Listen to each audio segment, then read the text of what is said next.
मतलब अगर दाऊद इब्राहिम को जहर दे दिया गया है तो किसने दिया होगा? मतलब भारत का दुश्मन नंबर 1 भारत का ओसामा है ना, ये तो भारत का ओसामा। मतलब आज ये काम करते हैं, आज हम बॉलीवुड के लिए ना एक शानदार एक्शन थ्रिलर वेब सीरीज का आइडिया लेकर आए। ध्यान से सुनिएगा जो बताने जा रहा हूं। शीर्षक है डेथ स्क्वाड। डेथ स्क्वाड, ठीक, देश नहीं झुकने देंगे प्रस्तुत करता है डेथ स्क्वाड। और 4 लाइन की कहानी ये है कि अचानक, इसको फुल स्क्रीन पर दिखाइए भाई, देश नहीं झुकने देंगे, ये आइडिया एक आपके सामने है। डेथ स्क्वाड मतलब अचानक भारत के एक दुश्मन देश में उन आतंकवादियों की हत्या होने लगती है जिनका इरादा भारत को चोट पहुंचाने का रहा है। अचानक वो दुश्मन देश जो अब तक आतंकवादियों के लिए जन्नत हुआ करता था, वो उनके लिए जहन्नुम बन जाता है। एक साल में 1 नहीं 2 नहीं, मतलब भारत के 20 से ज्यादा दुश्मन अचानक मरने लग जाते हैं। ये कोई ऑपरेशन अज्ञात हमलावरों के हाथों मारे जाने लगते हैं। अचानक से भारत के दुश्मन मरने लग जाते हैं। पाकिस्तान में अफरा तफरी मच जाती है। आईएसआई से लेकर पाकिस्तान की सेना तक को समझ नहीं आता कि आखिर हो क्या रहा है। मामला इतना गंभीर हो जाता है कि पाकिस्तान में जो आतंकवादी खुद को पूरी तरह सुरक्षित महसूस करते थे, वो चूहों की तरह एक जगह से दूसरी जगह दौड़ लगाने लगते हैं। आतंकवादियों को भागते भागते जमीन कम पड़ने लग जाती है। आतंकवादियों के खुले में नमाज पढ़ने पर रोक लगा दी जाती है। सुनिए, आतंकवादियों के खुले में नमाज पढ़ने पर रोक लगा दी जाती है। बड़े बड़े आतंकवादी मारे जाने के डर से घरों से निकलना बंद कर देते हैं। लेकिन अज्ञात हमलावर उनका पीछा नहीं छोड़ता है। कौन है ये? आखिर में ना आज की बड़ी खबर, अज्ञात हमलावर के हाथ भारत के मोस्ट वांटेड आतंकवादी संभवतः दाऊद इब्राहिम तक भी पहुंच जाते हैं। और ये अज्ञात हमलावर 1993 बॉम्ब ब्लास्ट के मास्टरमाइंड दाऊद को भी वैसे ही ऊपर पहुंचा देता है जैसे 10 साल पहले, 10 साल की मेहनत के बाद अमेरिका ने अफगानिस्तान में 9/11 के मास्टरमाइंड ओसामा बिन लादेन को, याद है ना आपको, पाकिस्तान में ओसामा बिन लादेन को 72 हुरों के पास पहुंचाया था। और देखिए, आप इसे काल्पनिक कहानी भी मान सकते हैं क्योंकि हमें नहीं पता ये मर गया या जिंदा है, लेकिन इसको जहर देने की बात आ रही है। अब ये भी नहीं पता वो जहर दिया गया नहीं दिया गया, लेकिन पाकिस्तानी मीडिया दावा कर रही है। खबर ये भी आ रही है कि अभी भी वो अस्पताल में पड़ा हुआ है। ये सारी खबरें आ रही हैं। फिर ये भी कह सकते हैं कि भाई कि इस वेब सीरीज का आइडिया सत्य घटनाओं पर आधारित होगा क्योंकि ये सारे भारत के दुश्मन एक एक करके मर रहे हैं। कौन मार रहा है हमें नहीं पता। कुछ लोग भारत को क्रेडिट दे रहे हैं, लेकिन हम अपनी एजेंसीज पर भरोसा करते हैं। भारत का इसमें कोई हाथ नहीं है। ठीक, पिछले 24 घंटे से पाकिस्तान की मीडिया और सोशल मीडिया में चर्चा घर में कि दाऊद इब्राहिम को जहर दे दिया गया है।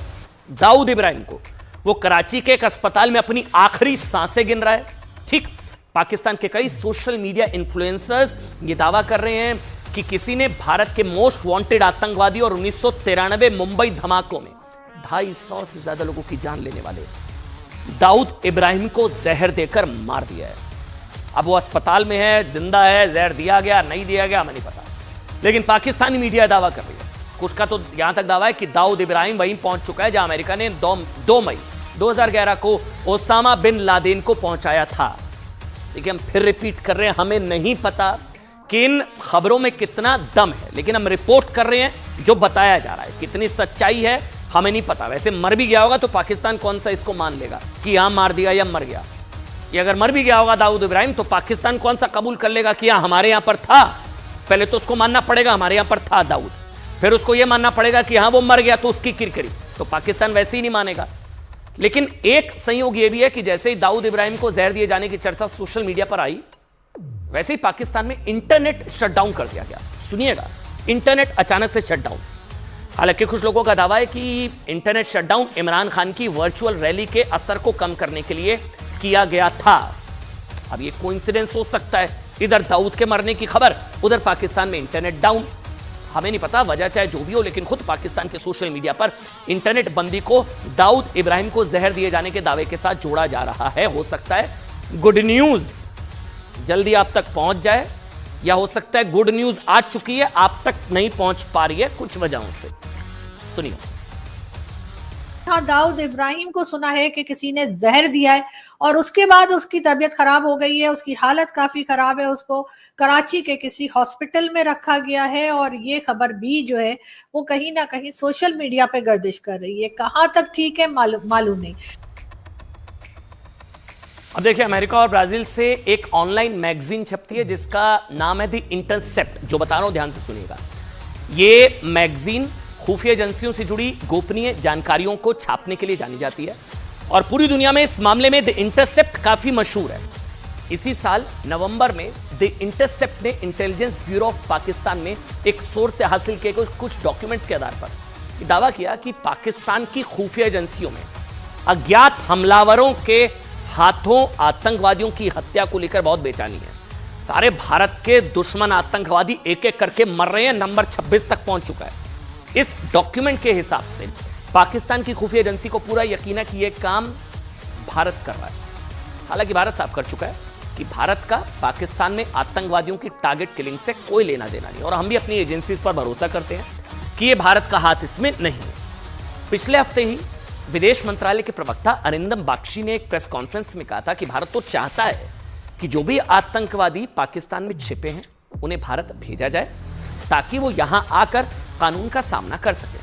लेकिन जब पाकिस्तान की खुफिया एजेंसियां ये दावा करती हैं तो भारत पाकिस्तान में छिपे दुश्मनों को एक एक करके ठिकाने लगा रहा है। ये अगर दावा किया जाता है तो इसमें दो बातें होंगी। अगर पाकिस्तान कहता है ना कि भारत कर रहा है सब, तो इसमें दो बातें होंगी। एक ये कि पाकिस्तान ये मानता है कि उसने भारत के दुश्मनों को अपने यहां पनाह दी हुई है, ठीक है। अगर वो कहता है कि नहीं इसके पीछे भारत है, ठीक, तो पहले तो मानना पड़ेगा कि उसने भारत के दुश्मनों को, आतंकवादियों को पनाह दी हुई है, नंबर एक। और ये वही पाकिस्तान है जो अब तक इस बात से इंकार करता रहा है कि भारत के मोस्ट वांटेड आतंकवादी पाकिस्तान में छिपे हुए हैं, ठीक। दूसरी बात यह साफ हो जाती है कि पाकिस्तान भारत से डरता है और उसका यह डर ही उसे यह मानने पर मजबूर कर रहा है कि कहीं ना कहीं भारत की नई सरकार ने ना भारत के दुश्मनों को ठिकाने लगाने की सौगंध खा ली है। वैसे भारत का हाथ नहीं है, हम बार बार रिपीट कर रहे हैं, हम एजेंसीज का पक्ष रख रहे हैं। भाई भारत सरकार का पक्ष है, हमारा इससे कोई लेना देना नहीं है। आतंकवादी आपस में लड़ मर रहे हैं, उनकी टारगेट किलिंग हो रही है, कुछ भी हो रही है, मगर गुड न्यूज है, मतलब बुरी खबर नहीं है। आतंकवादी मर रहे हैं, अच्छी खबर है, लेकिन भारत का हाथ इसमें नहीं है, ठीक। पाकिस्तान के डर का एक और सबूत आपको दिखाते हैं। इसी साल मार्च में अमेरिका के एक मशहूर think tank the Atlantic council में किसी गुमनाम व्यक्ति ने एक आर्टिकल लिखा, सुनते जाइएगा जो बता रहा हूं, जिसका शीर्षक था who is behind the killings of Kashmiri militants in Pakistan. ठीक, पाकिस्तान में आतंकवादियों की हत्या के पीछे कौन, यानी कि पाकिस्तान में हो रही कश्मीर आतंकवादियों की हत्या के पीछे कौन। इस आर्टिकल में बताया गया था कि पहले पाकिस्तान की पुलिस को लगता था कि ये सारे आतंकवादी किसी लूट और डकैती जैसी घटना का शिकार हुए, यानी कि कोई अपराधी कहीं लूटपाट के इरादे से आया और इस दौरान गलती से वो आतंकवादी मारे। लेकिन जल्द ही पाकिस्तान की खुफिया एजेंसियों को यह बात समझ में आ गई कि कभी 1990 के दशक में कश्मीर में आतंकवाद भड़काने में शामिल रहे इन सारे आतंकवादियों की हत्या कोई सामान्य आपराधिक घटना नहीं है, बल्कि इन्हें चुन चुन कर मौत के घाट उतारा जा रहा है। दिलचस्प बात यह है कि कुछ ही घंटों के बाद ये आर्टिकल अमेरिकी थिंक टैंक दी अटलांटिक काउंसिल ने इस आर्टिकल को हटा दिया, रिमूव कर दिया। लेकिन आज हमने आपके लिए कुछ टूल्स का इस्तेमाल करके ना डिलीट किए जा चुके इस आर्टिकल को ढूंढ निकाला। द इंटरसेप्ट में छपे आर्टिकल का तो यह भी दावा है कि पाकिस्तान में छिपे आतंकवादियों के खिलाफ इस मिशन को ये डेथ स्क्वाड संयुक्त अरब अमीरात और अफगानिस्तान जैसे देशों से अंजाम दे रही है। अब ये जानकारी किसने दी है, किसे दी है, डेथ स्क्वाड है या नहीं है, हमें नहीं पता। लेकिन दो प्रतिष्ठित वेबसाइट्स पर छपे ये आर्टिकल इतना तो बोलते हैं कि कोई डेथ स्क्वाड है जो पूरी तैयारी के साथ अपने मिशन को अंजाम देने में जुटे हैं। अब इस डेथ स्क्वाड के हाथ दाऊद इब्राहिम तक पहुंच गए हैं या नहीं, हमें नहीं पता। लेकिन दाऊद इब्राहिम को लेकर